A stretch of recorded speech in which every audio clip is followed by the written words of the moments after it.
Bien, muchas gracias por su participación en esta semana de la evaluación local que une a la comunidad de evaluación global de diversos sectores, regiones, países para intercambiar, aprender y reforzarnos y dialogar también las experticias y las experiencias que tenemos en el mundo del monitoreo y evaluación. Nos complace presentarles este panel denominado Monitoreo y Evaluación en Contextos Cambiantes. Mi nombre es Evelyn Torres. Yo soy miembro del Consejo Directivo de Val Perú y en esta oportunidad estaré moderando el presente panel. Les extiendo un agradecimiento muy especial por su participación en esta tarde y de manera particular a las colegas ponentes que nos acompañan, Emma Rotondo Dalorzo, Maritza Rojas Poveda, Viviana Lascano Castro. Para entrar en el tema, ir entrando en el objetivo central del tema, comentarles o repasar que estaremos abordando con las presentaciones y con los diálogos que se puedan generar de la sesión tres preguntas motivadoras. La primera, ¿cuáles son los principales desafíos para evaluar en contextos cambiantes? ¿Qué funciones y si hay nuevas funciones a considerar en el rol de la evaluación en este contexto? ¿Y cuáles son las competencias y enfoques esenciales para evaluar en estos contextos cambiantes? ¿No? Denominamos estos contextos que están variando por diversos factores, climático, migración, movilidad humana, entre otros.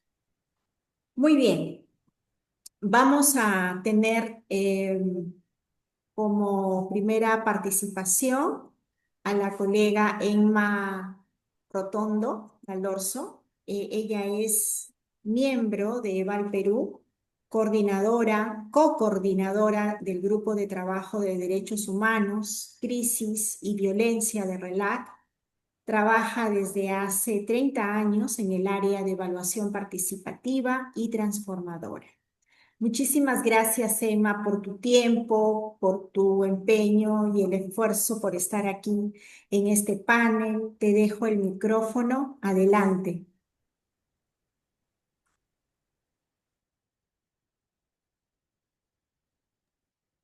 No, no sé. Ya. Voy a compartir.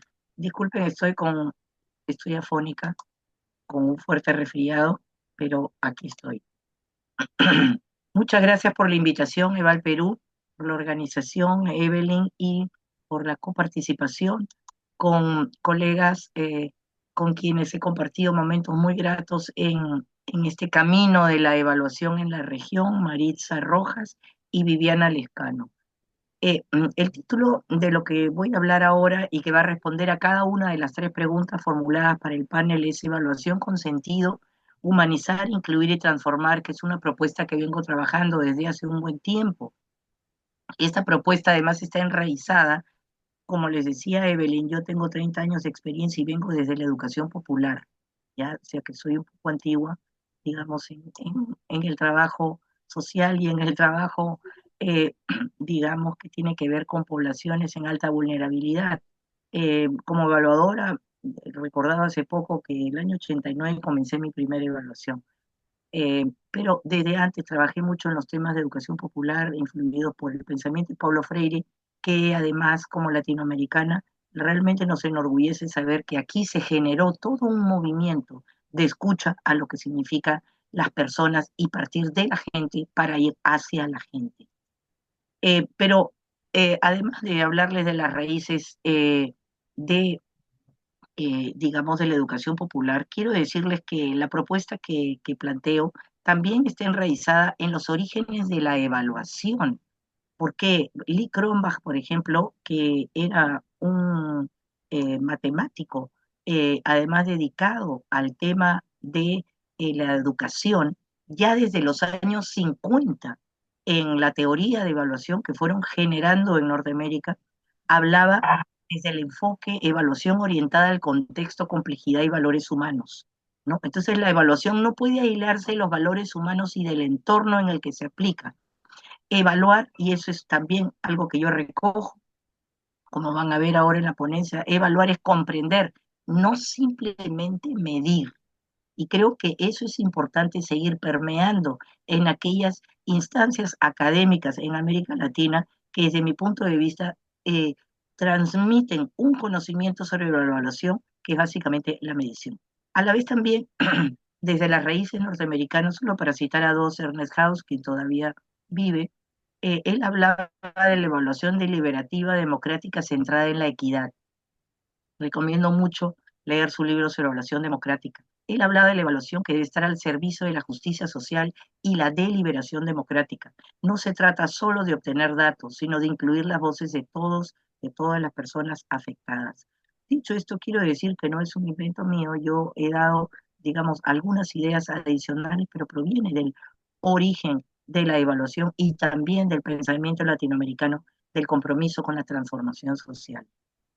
Entonces, el propósito de esta exposición tiene que ver con enmarcar desde la urgencia de repensar la evaluación como herramienta de transformación y cuidado, especialmente en contextos de alta vulnerabilidad e incertidumbre. Yo les decía que vengo trabajando este tema digamos, con población de alta vulnerabilidad desde hace un buen tiempo, pero sobre todo en los últimos años, sí, en los últimos, vamos a decir, 15, 20 años, porque la idea es digamos, en lo que significa el trabajo con migración, con migrantes, con población migrantes en Centroamérica, en Sudamérica, en los temas de trata y explotación sexual, trabajo infantil forzoso. He visto una cantidad de elementos que es necesario de repensar en la evaluación. Por eso hablo de humanizar, incluir y transformar. Humanizar porque evaluar es encontrarse con historias, con personas, no solo con indicadores para poder medirlos y elaborar un informe. Incluir porque cada evaluación que deja, digamos, cada evaluación que deja fuera una voz empobrece la comprensión del contexto. Transformar, porque la evaluación no debe terminar en un informe, sino abrir caminos hacia el cambio y el aprendizaje. Y porque también la evaluación hay que considerar el proceso de la evaluación como tal, ¿sí?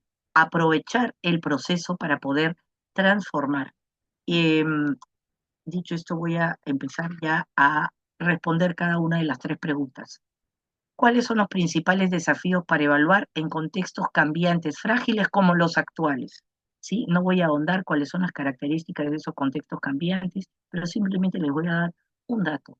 Fíjense, cuando estuve evaluando el tema de la trata de un proyecto de 7 años digamos, hace unos 6 meses, uno de los elementos del contexto que era importantísimo conocer era la cantidad de cambios que habían políticos en el país. El equipo evaluador estaba compuesto por una nacional y dos extranjeros, y era fundamental el poder contextualizar los resultados en función a lo que habíamos encontrado.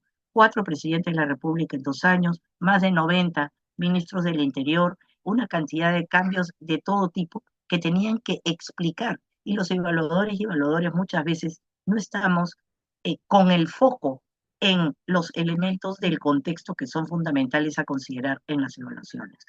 Entonces, un marco de incertidumbre, complejidad y urgencia con nuevos contextos y cada vez más acelerados, con cambios acelerados, y además, como veíamos en los casos de crisis migratorias, pandemias, etcétera, también la inteligencia artificial, que es una aliada, yo la uso, ¿no? Y me sirve muchísimo, ¿no? Pero sin embargo, esto no reemplaza la mirada humana, crítica y empática que el evaluador o evaluadora puede tener. Concentrar la innovación solamente en las herramientas es un error, porque, digamos, hay que hacerlo, sí, maravilloso, nos simplifica el trabajo, nos ayuda, nos acorta el tiempo, nos ayuda inmensamente y hay que hacerlo. Sin embargo, no reemplaza la mirada y la conexión que puede tener el evaluador, la evaluadora, ¿sí? Con la población y con el equipo técnico el cual está evaluando. Y persisten, digamos, en la planificación, en el diseño de los proyectos y programas, obstáculos como marcos lógicos rígidos, indicadores desconectados de la realidad y por lo tanto urge una evaluación adaptativa, ágil y sensible al contexto, con escucha activa y capacidad de respuesta. Aquellas organizaciones, solamente para mencionarlo, aquellas, digamos, organizaciones regionales e incluso como la Asociación también Americana de Evaluación, plantean que el conocimiento del contexto es una de las competencias clave de evaluadores y evaluadoras. Sin embargo, eso no lo hemos incorporado en la formación de evaluadores dentro de América Latina y creo que eso es urgente. Entonces, necesidad de evaluaciones adaptativas ágiles con capacidad de escucha y sensibles a los cambios repentinos. Nosotros vamos con con nuestras metodologías e inmediatamente queremos aplicar, es como si fuéramos una inyección, no es así. Tenemos que adaptarlo, ser más flexibles, mirar el contexto y recrear esas herramientas a lo que vamos viendo, ¿sí? Eh, Sin perder por ello la rigurosidad. Otro elemento que para responder la primera pregunta es evaluar sin dañar ni excluir. Evaluar en contextos diversos exige sensibilidad cultural, interseccionalidad y respeto, respeto por los distintos contextos y por lo que vamos encontrando, ¿sí? Evaluar sin reproducir desigualdades por idioma, clase, género, cultura y el tema de trauma. Eso no lo estamos tomando en cuenta. Yo porque me he formado paralelamente, además de evaluadora, como logoterapeuta y trabajo el tema de trauma, me doy cuenta de la importancia que significan las competencias en evaluadores y evaluadoras para poder hacer entrevistas sensibles al trauma, ¿sí? Traumas que pueden ser producto de la migración, de las violencias, de un conjunto de vivencias que tienen las personas y los grupos sociales a los cuales, digamos, con los cuales estamos trabajando en la evaluación, pero también hay trauma transgeneracional.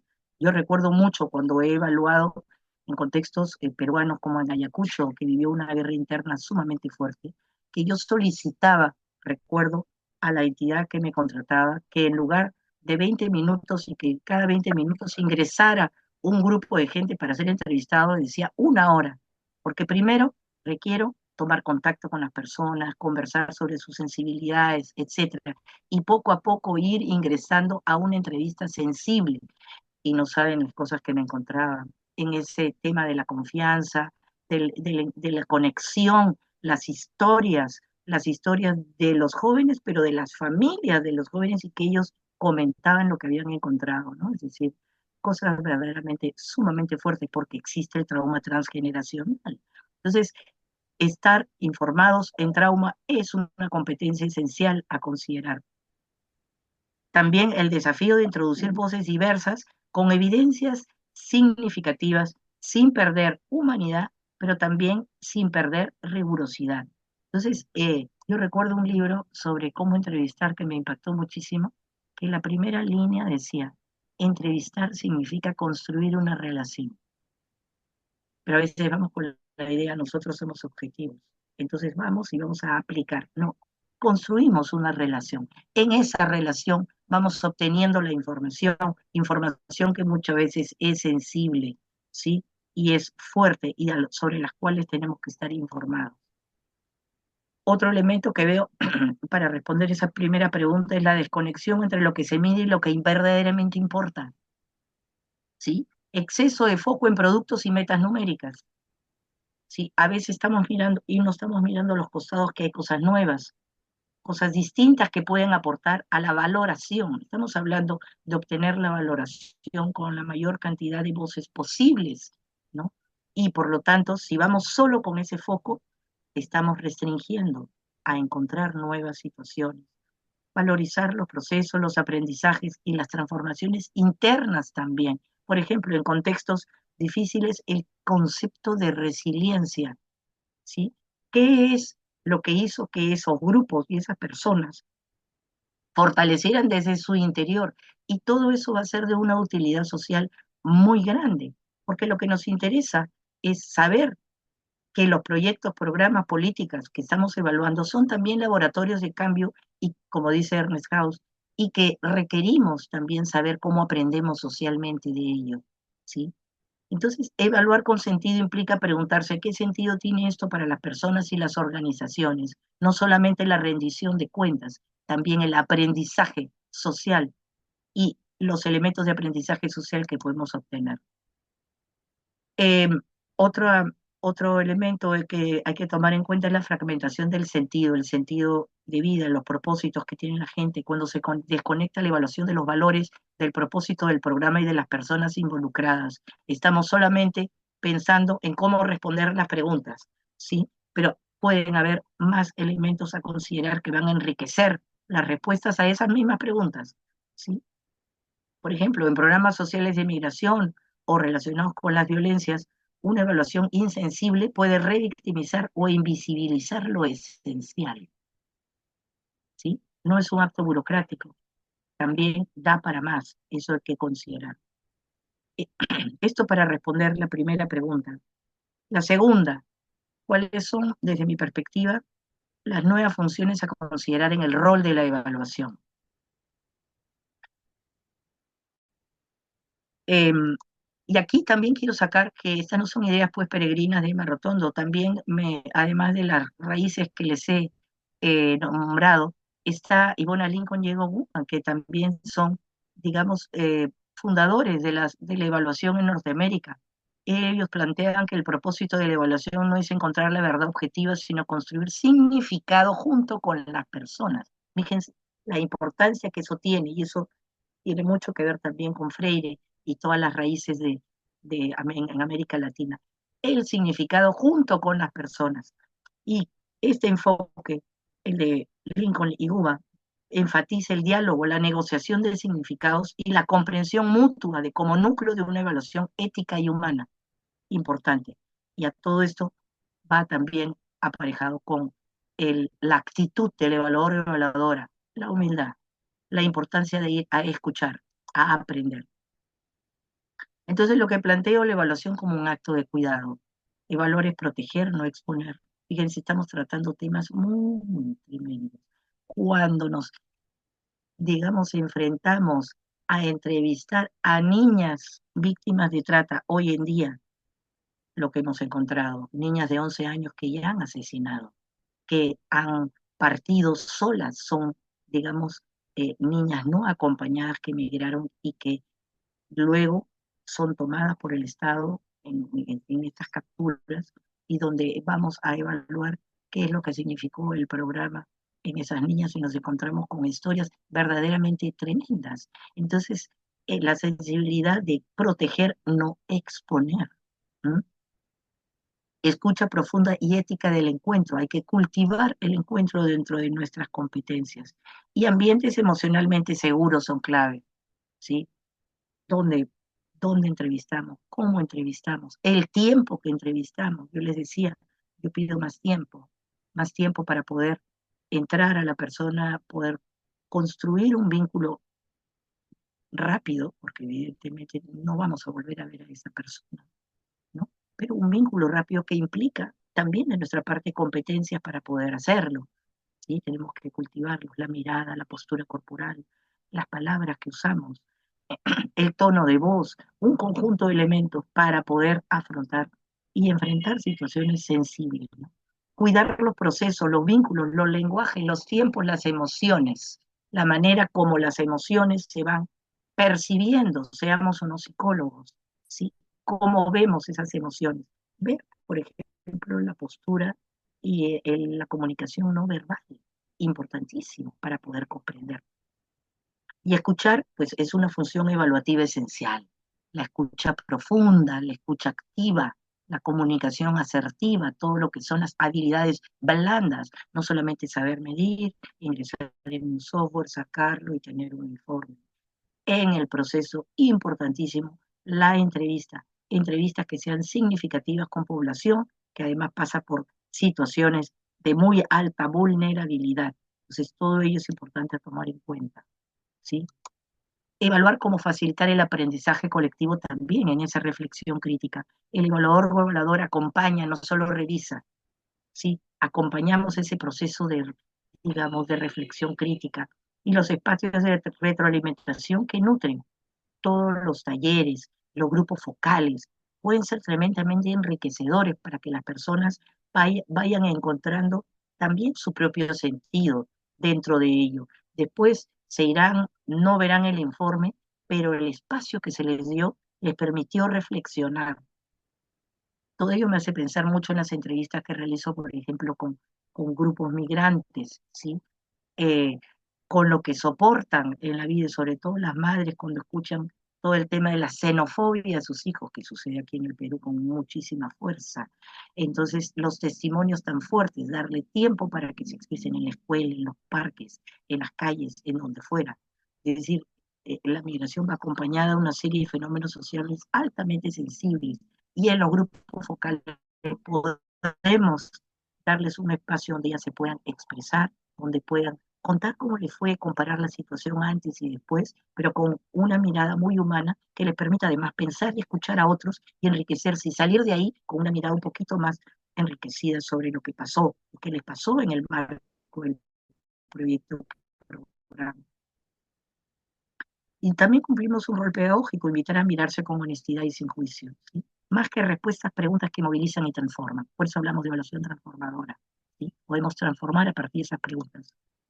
Evaluar como narrar sentido, evaluación como herramienta para reconstruir sentido en procesos colectivos, ¿no? También cuenta historias la evaluación, y esas historias pueden dignificar o reducir, ¿sí? Entonces, lo que nos interesa es dignificar y eso forma parte de todo el enfoque de derechos humanos. ¿Qué historias contamos con los datos? ¿Quién tiene derecho a narrar? ¿Qué voces faltan? La evaluación como constructora de relatos significativos. ¿Qué historias estamos contando con los datos? ¿Qué historias faltan? ¿Sí? Eso es importantísimo.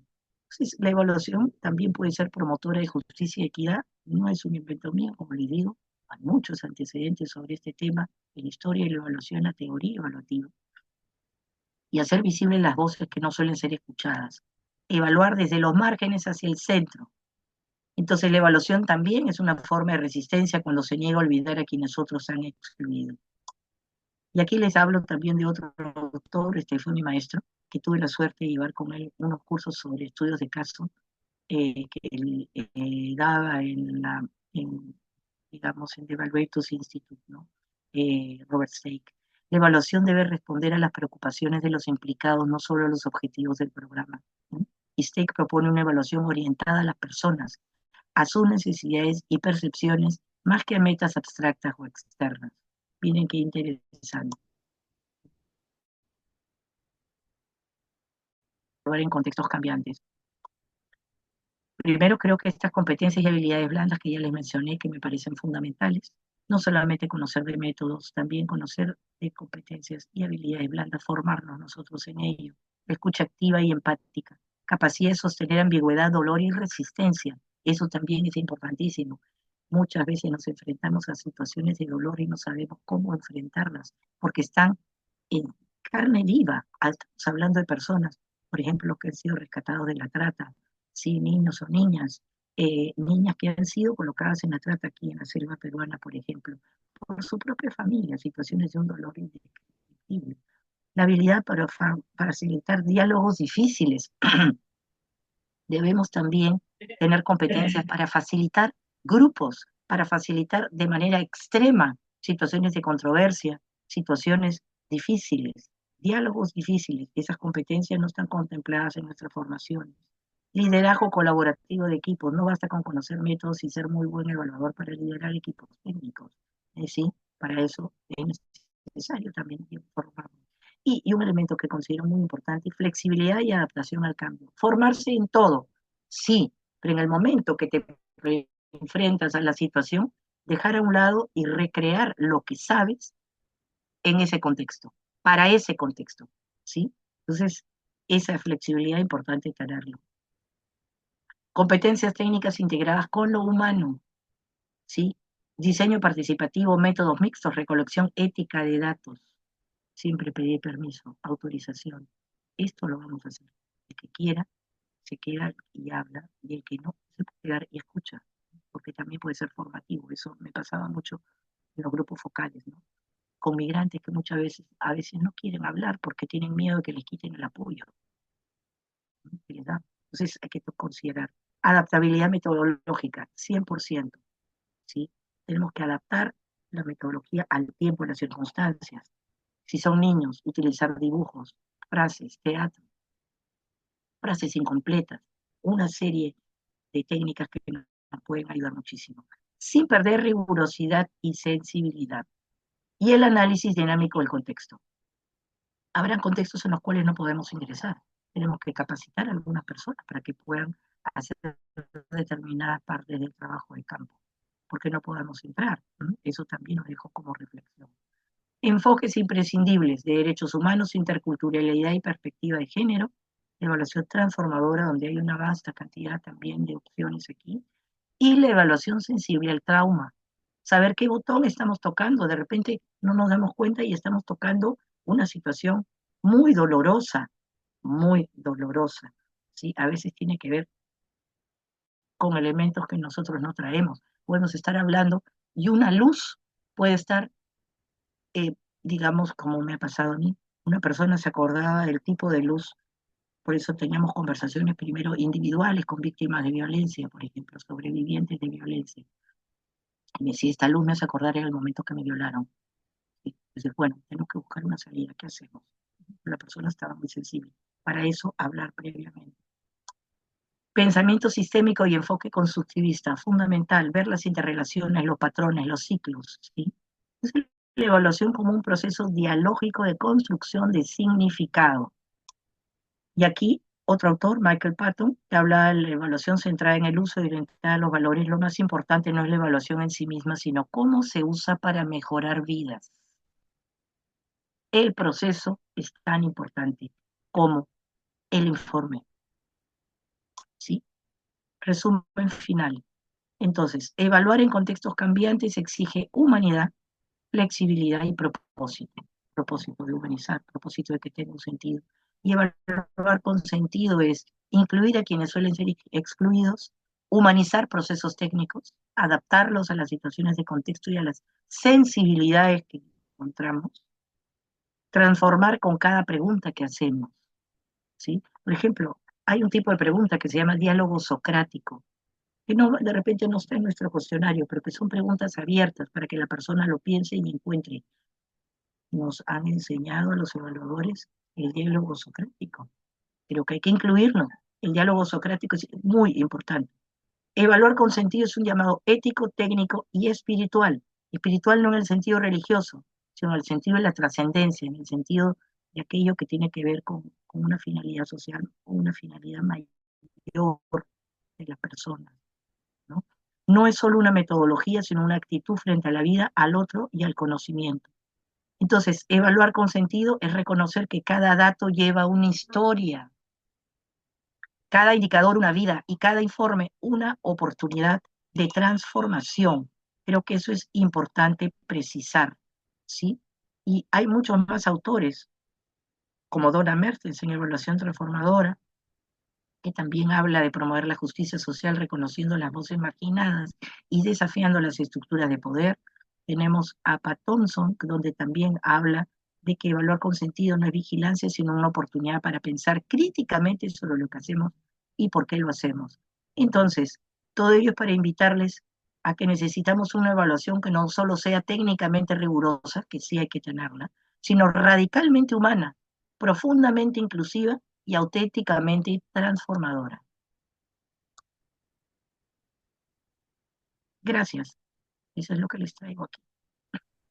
Muchas gracias a ti, Emma, y gracias por el esfuerzo adicional que estás haciendo, aún con el cuadro de gripe, de afección que tienes en este momento. Así que doble aprecio por este esfuerzo y por los aprendizajes que nos estás intercambiando. Ahora bien, las preguntas o comentarios, por favor, pueden expresarlas en el chat o levantar la mano para poder luego al final del bloque de ponencias compartirlas. Muy bien. Ahora quisiera presentar a la colega Maritza Rojas Poveda. Ella es licenciada en psicología, máster en evaluación de proyectos y programas, consultora en evaluación con más de 15 años de experiencia y coordinadora de Eval Gender en Costa Rica. Te dejo el micrófono, Maritza, adelante. Bueno, muchísimas gracias y buenas tardes a todos y todas. Gracias a Eva del Perú por la invitación y un placer para mí pues compartir este espacio con colegas del calibre de Viviana y de Emma que además tienen muchísima experiencia. Entonces para mí un verdadero honor poder estar esta tarde acompañándoles. Voy a permitirme compartir la pantalla. Y quería un poco conversar acerca de estas ideas y profundizar en esto un poco que nos ha venido comentando Emma, ¿verdad? Y yo quisiera centrar mi exposición en un trabajo que tuve la posibilidad de hacer el año pasado para la región centroamericana y fue una evaluación sobre un proyecto de mejoras laborales para el acceso digno con igualdad y libre de violencia para mujeres trabajadoras en la región centroamericana y específicamente para mujeres de la maquila. Y un poco cuáles fueron los desafíos de evaluar en este contexto, ¿verdad? Como ahora bien lo señalaba Emma, no necesariamente a veces todas las evaluaciones se dan en contextos favorables, ¿verdad? Sino que tenemos que entender el contexto político también en el cual se generan muchísimas veces los procesos evaluativos. Yo quisiera citar a dos autoras que son también bien interesantes en esto, que nos hablan acerca y en la misma línea que lo decía ahora Emma, ¿verdad? Carol Weiss, ella es una reconocida, ¿verdad? Pionera en el campo de la evaluación de las políticas públicas. Carol Weiss nos decía además que al final de cuentas la evaluación tiene una intención política y esto es súper importante porque nos posiciona en el mismo orden de lo que ahora venía señalando la colega Emma. La evaluación no es un proceso técnico neutro, sino que es un proceso profundamente político. Y cuando hablamos acerca de esto, ahora entonces no solamente la tenemos que ver desde un marco instrumental, sino conceptual y simbólico. Y creo que en los últimos años en América Latina hemos tendido a traernos manuales, guías tipo marco lógico, etcétera, ¿verdad? Las guías de evaluación de la Unión Europea, los criterios de la OCDE, etcétera, ¿verdad? Y entonces resulta que también en organismos de cooperación internacional, entonces tenemos el manual de evaluación de PNUD, el manual de evaluación de no mujeres y etcétera, etcétera, ¿verdad? Sin embargo, cuando ponemos la evaluación desde el tema del manual, nos estamos perdiendo porque muchísimas veces marcos, como el marco lógico, la teoría de cambio, etcétera, ¿verdad? Se nos quedan cortos justamente por esto que Carol Way nos dice que tiene que ver más con un orden de lo conceptual y lo simbólico, más que en el uso instrumental solamente de la técnica y de la medición del indicador. Y aquí es importante entender que cuando hacemos evaluación en un contexto cambiante, ¿verdad? Y complejo, estamos hablando de cómo la evaluación tiene que ayudar a dar sentido y a negociar significados desde otros lugares y desde otras posiciones.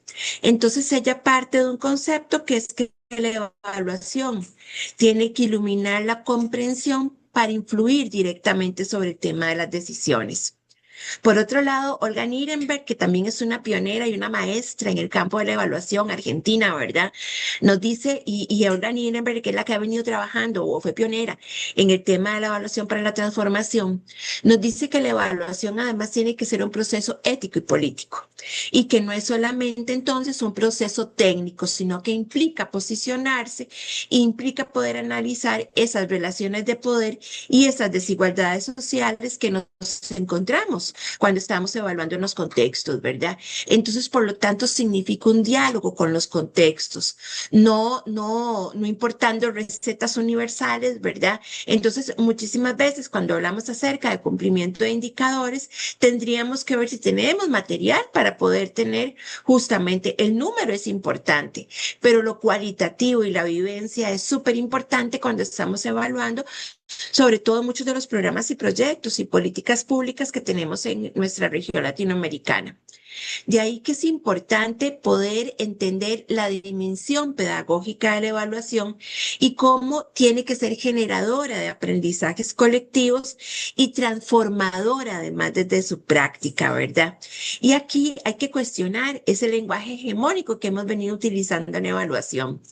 y señalar como muchas veces estos términos, esos indicadores rígidos están desconectados de los actores del proceso evaluativo. ¿Qué implica evaluar en un contexto cambiante? Un poco para ir yéndome a las preguntas, ¿verdad? En esta evaluación tuvimos la particularidad de que era una evaluación, era un proyecto financiado por la Cooperación Española, en donde era una evaluación de final de término, ¿verdad? Y fue muy interesante, ¿por qué? Porque nos encontramos además en un contexto en donde se estaba trabajando con el tema de los derechos de las mujeres, el derecho a la sindicalización en mujeres de la maquila, en un contexto en donde la sindicalización más bien es una palabra, prohibitiva, en donde más bien el tema de la colectividad ya no es un tema, ¿verdad? Sino más bien en una sociedad además que tiende al tema del individualismo, ¿verdad? Propicia estas prácticas individualistas. Y por otro lado, además, en un contexto centroamericano, en donde teníamos países como Nicaragua o países como El Salvador, ¿verdad? En donde hablar del derecho a la reunión o el tema de cómo las mujeres podían expresar sus sentimientos y sus opiniones y sus miradas era totalmente cuestionado, ¿verdad? Entonces, hubo que idear espacios virtuales con medidas de seguridad virtuales y además espacios en donde para ellas no solamente contar cómo había sucedido el proyecto tenía que ver con contar una crónica de lo que habían aprendido, sino de sus vivencias y cómo el hecho de reconstruir el proceso por el que habían pasado no solamente les permitiera poder contarnos acerca de los resultados de la evaluación, y la evaluación se convirtió más allá de un tema a visibilizar resultados que habían sido muy positivos en un proceso de reconstrucción desde la práctica de las mujeres, de un proceso de empoderamiento y cómo ellas a partir del proceso evaluativo pudieron también hacer un recuento de su historia, un recuento de qué era lo que habían aprendido y un recuento además y una reivindicación de sus derechos. Y eso fue fundamental. ¿Cómo lo hicimos? Lo hicimos en corredores de casas, lo hicimos a partir justamente del diálogo que ahora decía Emma, un poco entrevistándolas a ellas. Había mujeres trans, entonces la vivencia de una mujer trans era muy diferente a la vivencia de otras mujeres que estaban pasando por otras situaciones. Y fue muy interesante porque utilizamos fotografías que no solamente les permitieron, insisto, contar la historia de lo que había sido el proceso de aprendizaje en temas de derechos, en temas de empoderamiento, en temas de aprendizaje legal, porque también había habido, digamos, temas de consultoría de aprendizaje legal, sino también en términos de lo que para ellas había sido construir su historia y cómo ellas habían impregnado su propia historia en el proceso también de los resultados. Entonces, hubo que tener también una reconfiguración de los actores locales y regionales, cómo establecimos un diálogo con las instituciones que estaban apoyando en ese momento y que ya no eran funcionarias por cambios de gobierno que se habían dado, del momento en que se ejecutó el proyecto al momento en que se realizó la evaluación, poder entender el tema de la violencia estructural fue súper importante, porque para muchas de ellas contar, por ejemplo, en El Salvador, cómo tenían, por ejemplo, hijos que en determinado momento fueron eh, eh, eh, eh, asesinados por las maras, capturas que se han tenido que construir desde la resiliencia. Entonces, la evaluación no solamente iba a poner énfasis en las historias de lo que había sucedido y cómo a partir de eso también había que dar recomendaciones a los entes cooperantes de cómo seguir trabajando con estas mujeres. Ahora que Emma decía lo del trauma, es algo que yo creo que es súper importante, ¿verdad? Cómo trabajamos el tema del trauma y cómo validamos esas historias desde ahí. Entonces, también tenemos aquí esta evaluación, además, el programa, no la evaluación, pero sí el programa se hizo en medio de una situación, de una crisis sanitaria, de una emergencia sanitaria, perdón, de una crisis económica que estaban viviendo porque muchas de estas mujeres eran trabajadoras sindicalizadas del mercado. Entonces, como para habían también perdido en determinado momento en el que estuvieron participando en el programa, perdieron familias, perdieron además sus ingresos y tuvieron que reinventarse. Entonces es importante que cuando estamos evaluando ante estas circunstancias, validemos también las historias de las personas.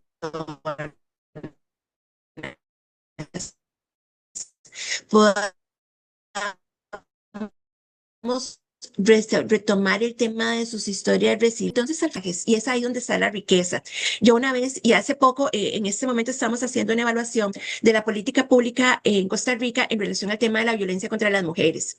Y resulta que entonces, cuando hablamos con funcionariado público, nos dicen acerca de todo lo difícil que es de repente el tema de poder rendir cuentas sobre indicadores, cómo está el cumplimiento, cuántas personas asistieron, la falta de presupuestos. Pero cuando vamos a hablar con las mujeres, entendemos realmente qué es lo que está pasando en relación a los servicios. Entonces, ¿qué es más importante? El indicador que está rindiendo la institución pública acerca de cómo se está cumpliendo con X o Y indicador, o la vivencia de la gente acerca de cómo están recibiendo servicios, y además servicios que tenemos en toda América Latina, donde tenemos que cuestionarnos si las políticas, por ejemplo, en relación al tema de atención de violencia contra las mujeres, están siendo efectivas cuando más mujeres mueren a costa de... Por otra parte, todo el tema de los desafíos metodológicos que tienen que ver con las dificultades de acceso a la información. Por ejemplo, nos encontramos en países como El Salvador, como Nicaragua, que no nos querían dar datos institucionales, porque son datos que son, y entonces pasó, hicimos la solicitud en un periodo evaluación que además será de 3 meses. Antes no es lo único que tenemos que contar en los procesos evaluativos. La escasa información de los procesos implementados, no solemos sistematizar el proceso mientras vamos, sobre todo desde las organizaciones sociales y desde las organizaciones de mujeres. Tenemos poco personal en las organizaciones, no necesariamente se cuenta a veces con los tiempos, y entonces también eso es algo con lo que tenemos que trabajar, pero eso no implica que no se haya hecho un buen trabajo, ¿verdad? Entonces, si solamente nos vamos al dato de recolección de que se sistematizó, podemos estar pecando de visibilizar trabajos importantes que se están haciendo desde muchísimos colectivos y que nos ayudan en esa, y cómo se construyendo también estos colectivos al tema del tejido y el involucramiento directo de mujeres beneficiarias. Y ahora les cuento un poco, hicimos un tema de bola de nieve, ¿verdad? Entonces una mujer nos refirió a otra mujer y esa mujer a otra mujer. ¿Qué es lo que tenés que tener? Capacidad de adaptación y capacidad de irse a tomar un café aquí en Costa Rica y en Centroamérica en un caño, en el filo de la calle, ¿verdad? Sentarse ahí, poder, el tema de los horarios, ¿verdad? Entonces, cuando estamos evaluando en contextos cambiantes, tenemos que tener una necesidad de triangulación constante. ¿Cuáles son desafíos que tenemos? Muchas veces el cierre de organizaciones por persecuciones estatales, ¿verdad? Que cada día nos los vamos a encontrar más en nuestra América Latina, y que esto no es casual, viene de procesos. Perú ha vivido procesos en donde efectivamente hemos tenido dictaduras y ahora tenemos postdictaduras y nuevos gobiernos, que también en estos ambientes cambiantes tenemos que tener como claridad de qué es lo que puede venir pasando y poder hacer una lectura adecuada de los tiempos. Por lo tanto, también otra de las cosas es que hay una reconfiguración de redes y alianzas ante contextos de criminalización, ¿verdad? Entonces, muchísimas veces, por ejemplo, me dijeron, no vayas a ese barrio porque eventualmente ahí hay una banda organizada. Sin embargo, cuando hacemos alianzas con las personas y las personas nos acompañan a estos contextos, yo por lo menos nunca sentí temor de entrar en un barrio que de repente era catalogado como peligroso, ¿verdad? ¿Por qué? Porque el mismo tejido social, las mismas personas, lideresas de las comunidades, te terminan cuidando y te terminan también dando protección porque les interesa también que sus voces y sus miradas sean tomadas en cuenta. Y muchísimas veces entonces vamos a tener mecanismos de validación restringidos por condiciones de seguridad, pero si vamos y conversamos en un barrio determinado, si vamos y de repente no cambiamos el grupo focal por una entrevista, profundidad, etcétera, es ahí en donde tenemos que tener flexibilidad metodológica. ¿Cuáles son las nuevas funciones que tendrían que tener las evaluadoras y los evaluadores?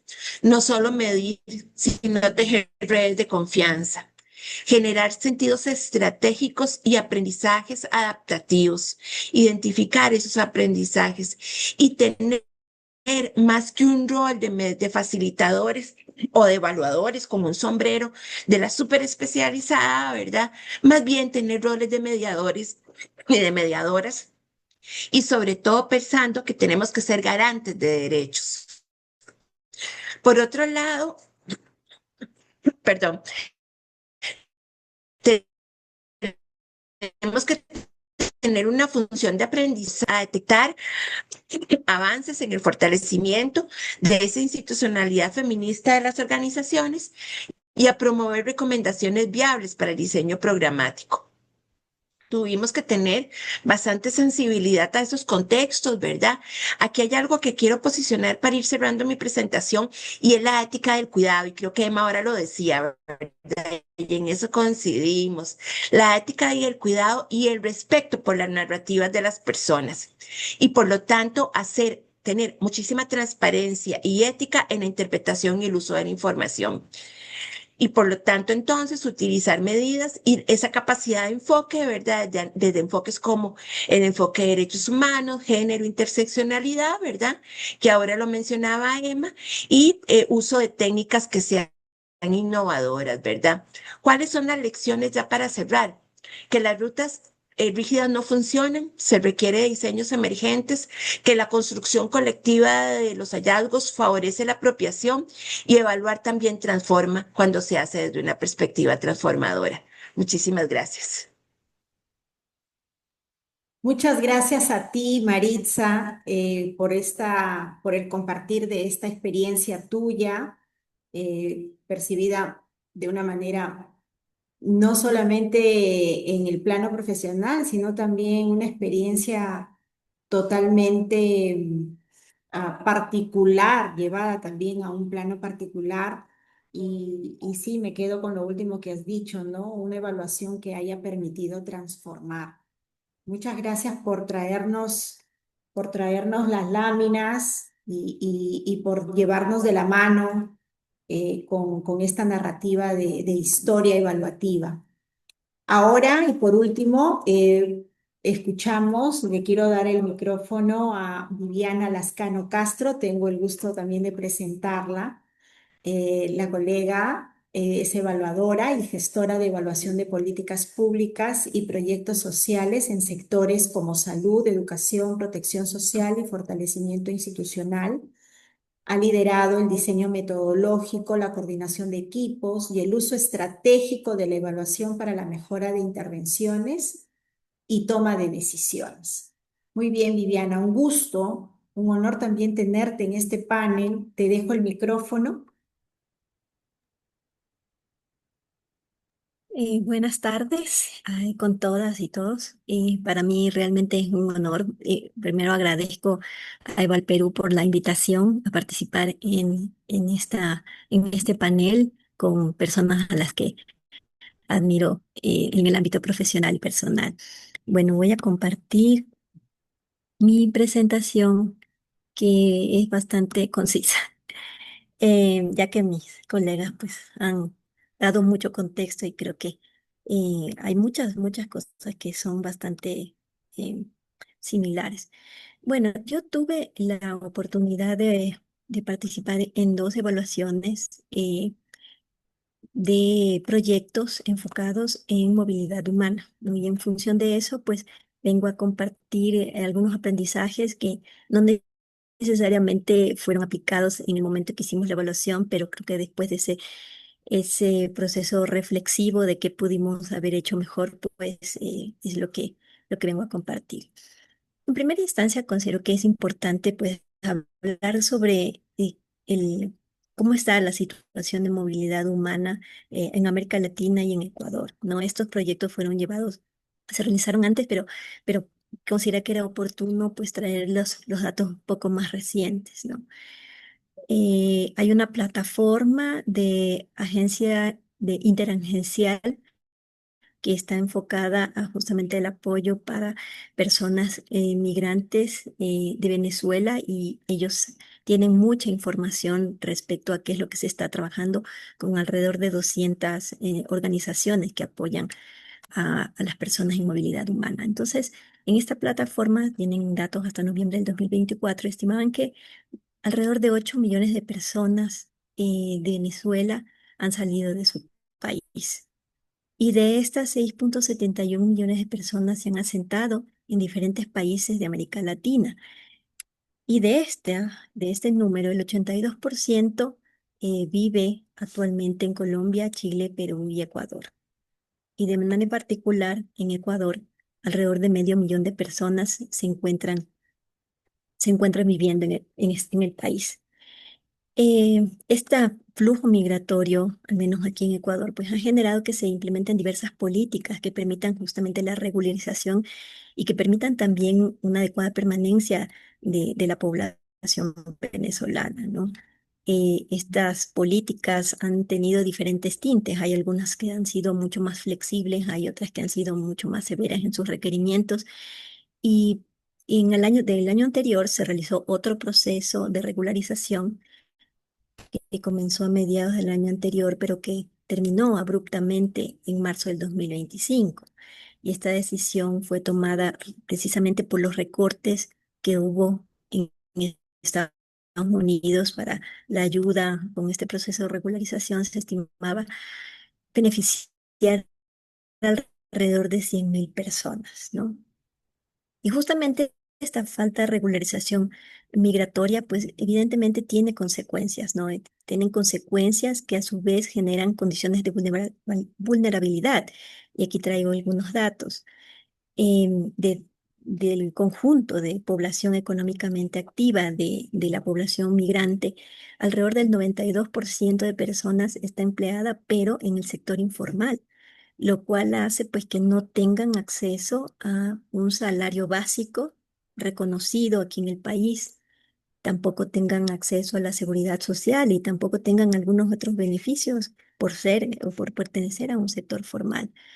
También los ingresos mensuales son mucho menores a ecuatorianos con similares características.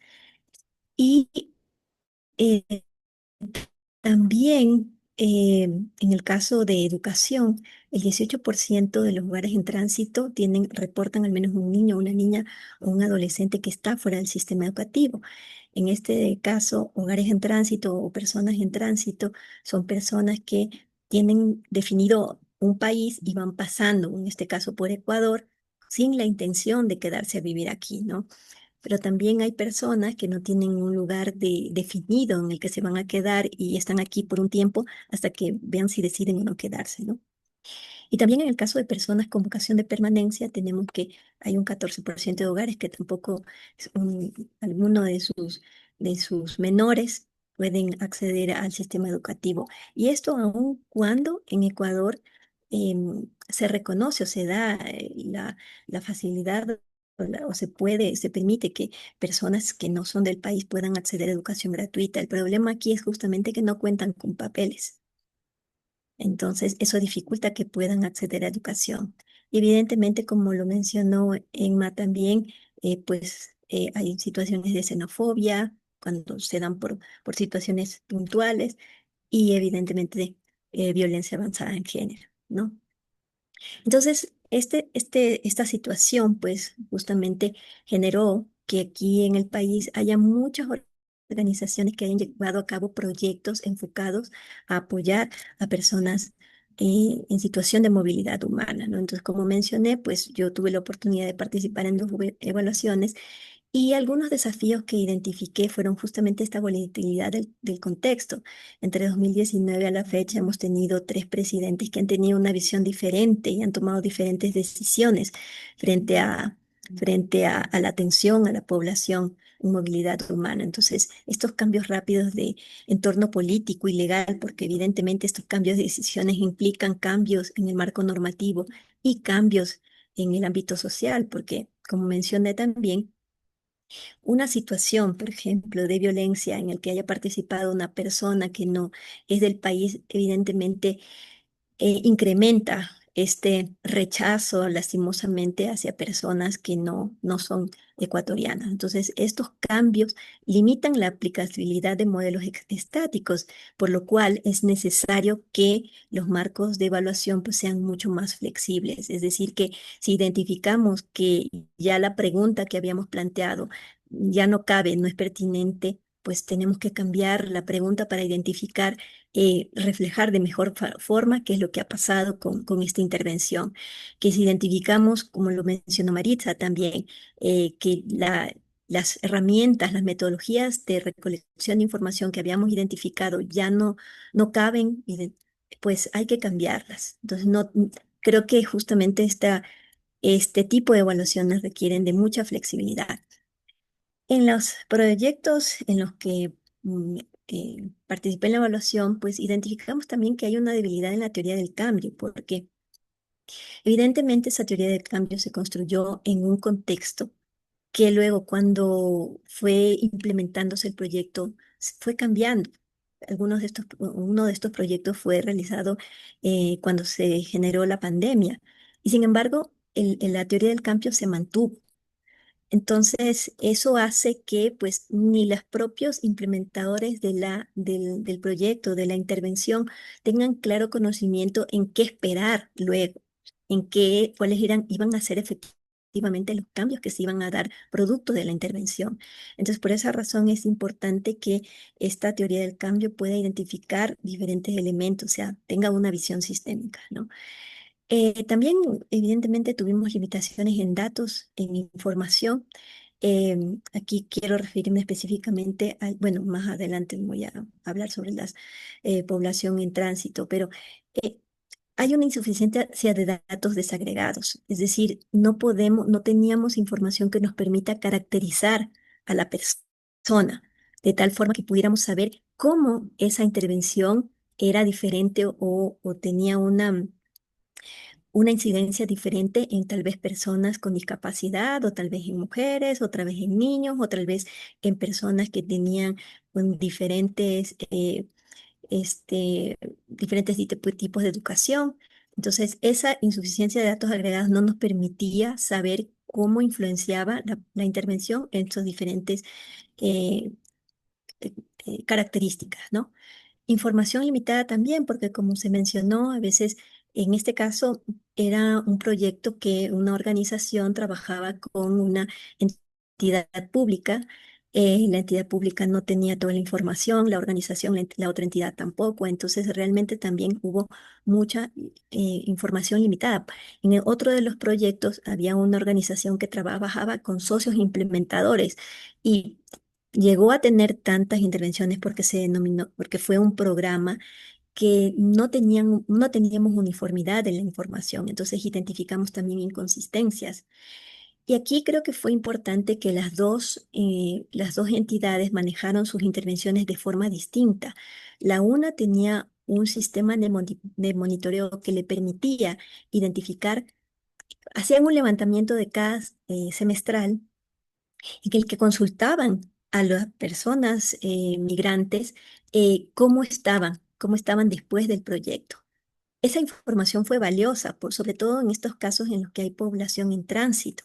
Entonces podíamos identificar, teníamos información que nos permitía saber cómo iba evolucionando esta incidencia, este cambio en estas personas, ¿no?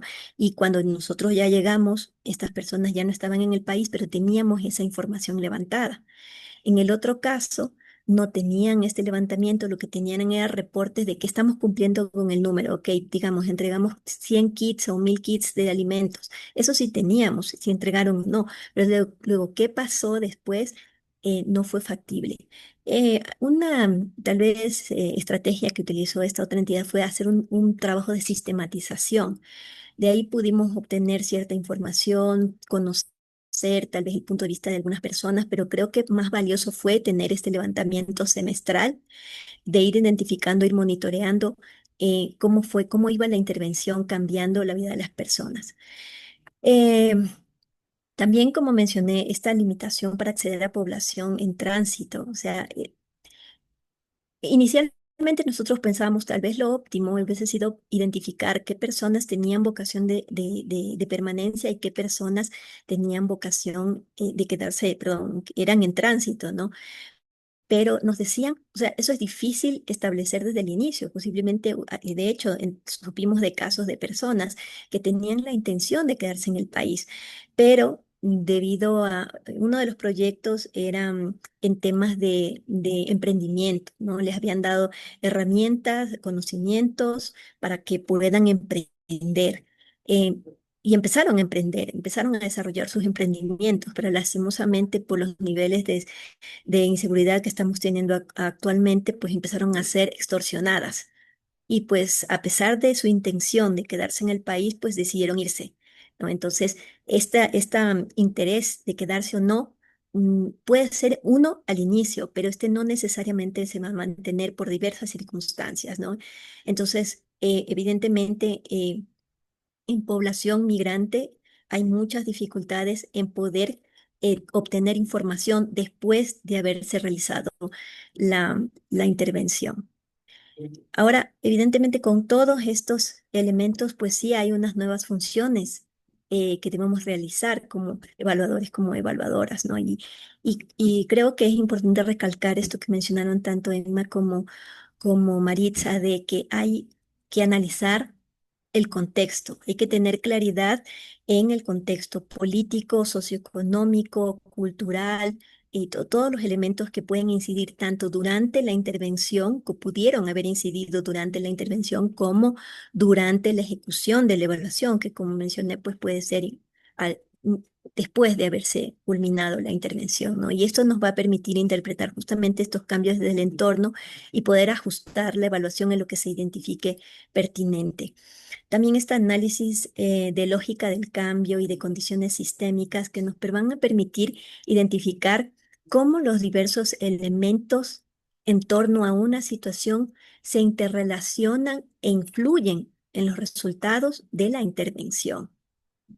Una de las intervenciones tenía demasiados elementos. Habían hecho trabajo con hombres en temas de género, habían hecho intervenciones relacionadas con cultura, habían hecho temas también relacionados con emprendimientos, habían hecho cajas de ahorros. O sea, era una cosa que fue muy difícil tratar de identificar, o sea, al final, ¿qué queríamos hacer? ¿Qué querían lograr con tanta variedad de estrategias?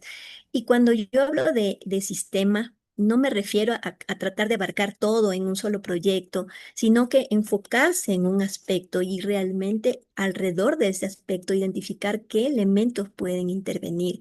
Porque cuando se trata de abarcar todo, o sea, realmente no puedes identificar si de todo lo que hiciste, qué es lo que realmente generó el cambio que querías alcanzar, ¿no? Otro elemento, otra función que considero que es importante es este apoyo estratégico en la toma de decisiones basadas en evidencia.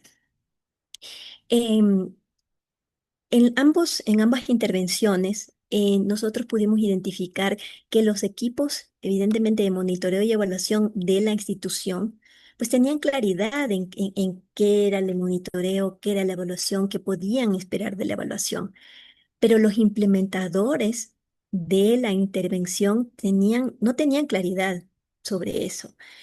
No tenían claridad en qué esperar sobre la evaluación. Cuando mostramos los hallazgos, pues tenían, creo que, otra expectativa, no estaban muy claros, hicieron muchos cuestionamientos. eh, hubo dificultades en el tema, o nosotros identificamos dificultades en el tema de coordinación, de comunicación interna. Entonces creo que nosotros, con esta mirada externa que tenemos frente al desenvolvimiento que ha tenido la intervención y todas las actores que participaron en esa intervención, podemos dar esta visión estratégica de cómo mejorar la toma de decisiones y cómo mejorar la gestión interna de la entidad y de los implementadores de la intervención, ¿no? Y evidentemente, aun cuando la intervención se haya culminado, pues hay elementos que se mantienen porque son temas estructurales de la propia entidad, ¿no? También creo que tenemos un rol importante en en la facilitación de aprendizaje organizacional. Creo que cuando hacemos estas reuniones, estos espacios para poder comentar sobre los hallazgos, para poder comentar sobre las recomendaciones, creo que podemos generar un poco más de discusión en torno a cómo realmente se están articulando las áreas dentro de la institución para que puedan generar mejores estrategias y una mejor gestión para la intervención. Entonces, considero que justamente no enfocarnos únicamente en ese rol de exponer cuáles son los hallazgos y cuáles son las recomendaciones, sino también llevar a la reflexión a quienes están a cargo de la intervención, ¿no? Para que puedan hacer las mejoras, digo, no solamente en la intervención, sino de manera general. Porque si vemos que esto pasa en la intervención, esta falta de comunicación, esta falta de coordinación, no solamente dentro, sino a nivel interinstitucional, seguramente eso está pasando en otras intervenciones. Y evidentemente estas nuevas funciones pues requieren que desarrollemos algunas competencias, como ya se ha mencionado aquí, esta adaptabilidad no solo técnica, sino metodológica que nos permita ajustarnos a estos cambios que hemos identificado, estos hallazgos, desarrollar el pensamiento sistémico y el análisis crítico de tal forma que podamos identificar estos elementos que inciden tanto en la intervención como en la evaluación aun cuando no hayan sido identificados por por el propio implementador. No, muchas veces creo que el implementador se olvida de incluir algún aspecto y creo que nosotros justamente estamos ahí para poder hacer notar esa omisión en caso de que haya existido, ¿no? También, como mencioné, esta facilitación y comunicación colaborativa, generando estos entornos de reflexión conjunta, estas competencias relacionales e interculturales que justamente mencionó Emma y mencionó Maritza, de escuchar de manera activa y sin juicio. Creo que cuando escuchamos a veces historias o escuchamos también a los propios implementadores decir esto hice, esto no hice, o sea, es importante escucharlos con atención y sin generar juicio y con total respeto, ¿no? Con esta empatía cultural y este reconocimiento del valor humano. O sea, de que la persona que está delante nuestra es una persona con sentimientos, con pensamientos, que merece respeto por el simple hecho de existir. Y evidentemente también un análisis político, y no me refiero solamente al contexto político, sino que me refiero también al identificar quién toma las decisiones respecto de la intervención, cómo se toman las decisiones, qué influye para la toma de decisiones, de manera que al momento justamente de incorporar o de analizar este mapa o de realizar este mapeo de actores, pues identifiquemos a quién debemos involucrar en el diseño y durante la implementación de la evaluación para que justamente esas recomendaciones que estamos haciendo puedan ser tomadas, puedan ser implementadas, de hecho, y generar los cambios que queremos. Eso es lo que quería compartir el día de hoy, así que quedo pendiente de las preguntas que se pueden presentar. Muy bien, muchas gracias, Viviana, y gracias por también traernos tus aportes y aprendizajes en estas experiencias de evaluación en el marco de la movilidad, de la migración. Muy bien, es el momento de presentar, animarse a escribir algunos comentarios o inquietudes en el chat. Damos unos segundos para poder visualizar.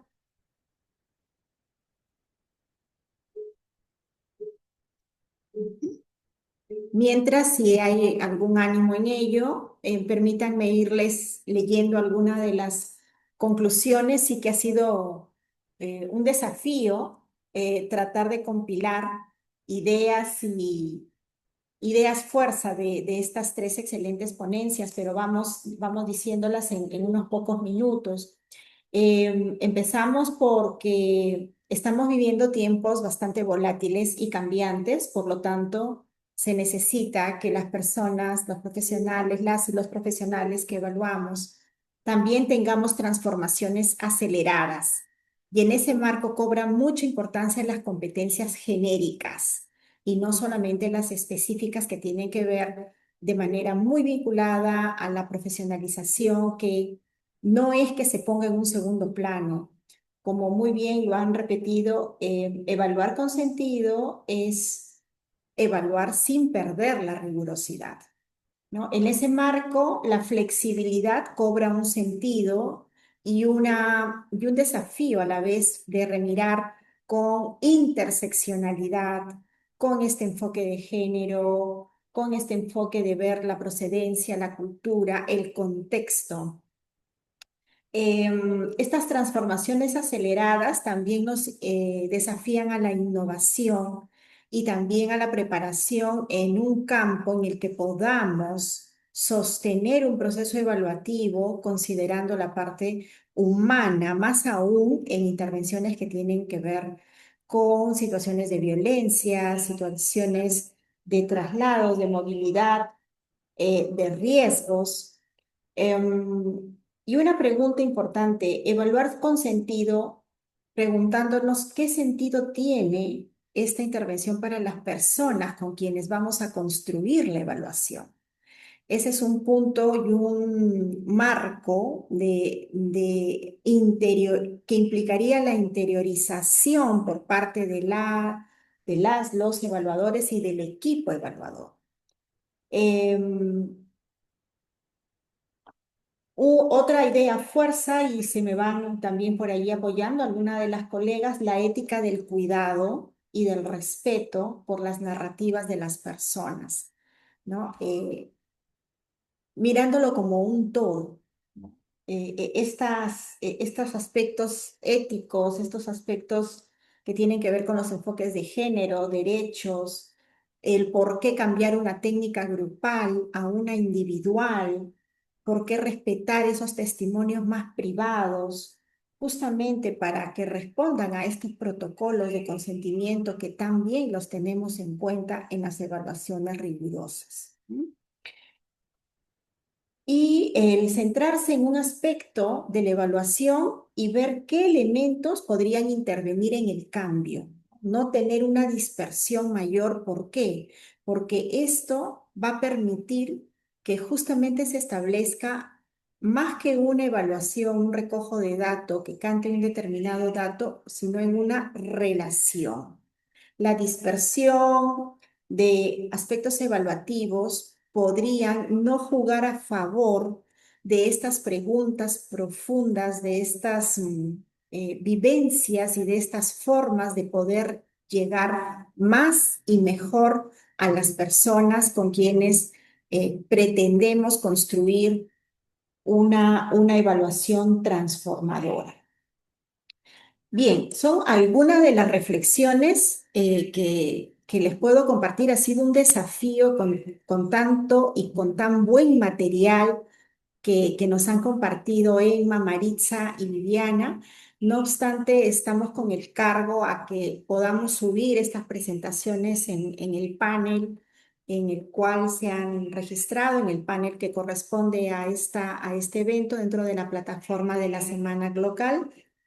Y si no hubiera más intervenciones u otro punto para poder resaltar, Emma, Maritza, Viviana, estaríamos dando por concluida la intervención. Muchísimas gracias. Muchas gracias. Bien, si pudiéramos a las personas que consideran, pudiéramos tomarnos una foto. Si pudieran abrir cámara, las personas que puedan hacerlo, sería excelente. Voy a detener la grabación, no sin antes agradecer el tiempo, el espacio y el esfuerzo a las colegas ponentes y también a las personas que nos han acompañado en esta oportunidad.